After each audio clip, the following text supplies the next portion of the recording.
Hello friends, welcome to malathi சமையல். இன்றைக்கி நம்ம கிச்சனில் ஒரு தோசை ரெசிபி பண்ணலாம். இந்த தோசை பண்ணுறதுக்கு ஒரு 5 நிமிஷமே போதுமான அளவுங்க. அவ்வளோ டேஸ்டியாகவும் நல்லா கிறிஸ்பியாகவும் இருக்கும். இது மார்னிங் பிரேக்ஃபாஸ்ட்டாகவும் எடுத்துக்கலாம், நைட் டின்னராகவும் எடுத்துக்கலாம். வாங்க எப்படி செய்கிறதுன்னு பார்ப்போம். ஒரு மிக்சிங் பவுல் எடுத்துக்கோங்க. அதில் 1 கப் அளவுக்கு நான் கோதுமை மாவு எடுத்திருக்கேன். 200 கிராம் அளவு எடுத்திருக்கேன். அதே கப்பில் 1/4 கப் அளவுக்கு ரவை எடுத்துக்கலாம். 1/4 கப் அளவுக்கு அரிசி மாவு எடுத்துக்கலாம். ரவையும் அரிசி மாவு ஆட் பண்ணுறதுனால நல்லா உங்களுக்கு கிறிஸ்பியாக கிடைக்கும்.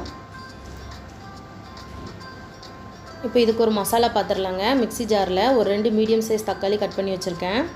இப்போ இதோட ஒரு துண்டு இஞ்சி ஆட் பண்ணிக்கலாம். ஒரு 4-5 போல் பூண்டு பல் ஆட் பண்ணிக்கலாம். உங்கள் காரம் வேணும்னா ஒரு பச்சை மிளகாய் ஆட் பண்ணிக்கோங்க இதோட. இப்போ மையம் அரைச்சிட்டு வந்துடலாம். இப்போ இந்த அளவுக்கு தண்ணி ஊற்றாமல் அரைச்சிருக்கேன். இது மாவோடு ஆட் பண்ணிக்கலாம். இது கொஞ்சம் டிஃப்ரெண்ட்டாகவும் நல்லாவும் இருக்குங்க. அந்த தக்காளியோட புளிப்பு சுவை ரொம்ப நல்லாயிருக்கும். இப்போ ஒரு 1/2 ஸ்பூன் போல் ஜீரகம் ஆட் பண்ணிக்கலாம். ஒரு பிஞ்ச் அளவுக்கு பெருங்காயம் ஆட் பண்ணிக்கலாம். இப்போ தேவையான அளவு உப்பு ஆட் பண்ணிக்கலாம். ஒரு 1/2 ஸ்பூன் போல் நான் உப்பு எடுத்திருக்கேன். இப்போ இது ஈவனாக மிக்ஸ் பண்ணிடலாங்க. நான் இன்றைக்கி 2 கப் அளவுக்கு தண்ணி எடுத்திருக்கேன். ஃபஸ்ட்டு இதுக்கு மொத்தமே 2.5 கப் அளவுக்கு தேவைப்படும். ஃபஸ்ட்டு ஒரு 2 கப் அளவுக்கு தண்ணி ஊற்றிடலாம். 1 கப் கோதுமை மாவுக்கு 2.5 கப் கரெக்டாக இருக்கும். இப்போ ஃபஸ்ட்டு 2 கப் அளவுக்கு தண்ணி ஊற்றி நல்லா ஈவனாக மிக்ஸ் பண்ணிடலாம். கட்டிகள் இல்லாமல் நல்லா ஸ்மூத்தாக மிக்ஸ் பண்ணிடுங்க. இட்லி தோசை மாவு முடிஞ்சிச்சுன்னா இது போல் ட்ரை பண்ணி பாருங்கள் ஃப்ரெண்ட்ஸ். ரொம்ப டேஸ்டியாகவும் ரொம்ப நல்லாயிருக்கும். இப்போ இந்த அளவுக்கு நல்லா ஈவனாக மிக்ஸ் பண்ணிட்டேன். இப்போ இதோட பொடியை கட் பண்ண கருவேப்பிலை கொத்தமல்லி ஆட் பண்ணிக்கலாம். கருவேப்பிலை கொத்தமல்லி ஆட் பண்ணுறதுனால இன்னும் ஃப்ளேவர் ரொம்ப நல்லாயிருக்கும்.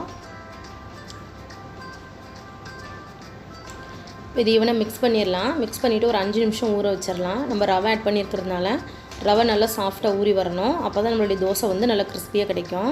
இப்போ க்ளோஸ் பண்ணி வச்சிடலாம். ஒரு 5 நிமிஷத்துக்கு அப்புறம் பார்க்கலாம். ஒரு 5 நிமிஷம் ஆகிடுச்சு. ஓப்பன் பண்ணி பார்க்கலாம். இப்போ நல்லா ரவை ஊறி கொஞ்சம் திக்காக வந்திருக்கு. இப்போ மீதி இருக்க அந்த 1/2 கப் தண்ணி இதில் ஊற்றிடலாம்.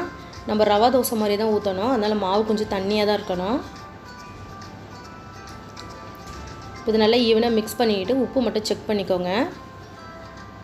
இப்போ மாவு வந்து இந்த அளவுக்கு நல்லா தண்ணியாக இருக்கணும்.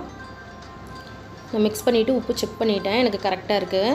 இப்போ ரவை தோசை வந்து யூஸ்வலாக ஒவ்வொரு கரண்டியாக ஊற்றுவோம். ஒரு கரண்டி ஊற்றிட்டு மறு கரண்டி ஊற்றும் போது ரவை தோசை கொஞ்சம் வெந்த மாதிரி வந்துடும். அதுக்கு ஒரு சின்ன டிப்ஸ் சொல்கிறேன். நம்ம இது போல் டம்ளர் எடுத்துக்கலாங்க. டம்ளர் எடுத்துகிட்டு டம்ளரில் ஊற்றும் போது தோசை வந்து நம்மளுக்கு ஈவனாக கிடைக்கும்.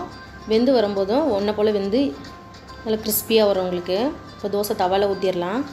தவாவில் காட்டன் இல்லைன்னா டிஷ்யூ பேப்பர் வச்சு நல்லா தொடச்சிடுங்க. தொடச்சிட்டு நம்ம டம்ளரில் இருக்க மாவை இதில் ஊற்றிடுவோம். இது போல் ஈவனாக ஊற்றிடலாம். உங்களுக்கு ஊற்றுறதுக்கும் ரொம்ப ஈஸியாக இருக்கும். நல்லா சுற்றியில் ஊற்றிட்டு ஃபில் பண்ணிடுங்க. இதுக்கு மேலே ஒரு 1/2 ஸ்பூன் போல் ஆயில் ஊற்றிடலாம். நெய் வேணாலும் நெய் ஆட் பண்ணிக்கோங்க. இது 1 நிமிஷம் நல்லா வெந்து வரட்டும். ஹை ஃப்ளேமில் வச்சுக்கோங்க. அப்போ தான் உங்களுக்கு நல்லா கிறிஸ்பியாக கிடைக்கும். இப்போ நல்லா ஒரு பக்கம் வெந்துருச்சு. திருப்பி போட்டுடலாம். உங்களுக்கு நல்லா கல்லில் ஒட்டாமல் வரும்.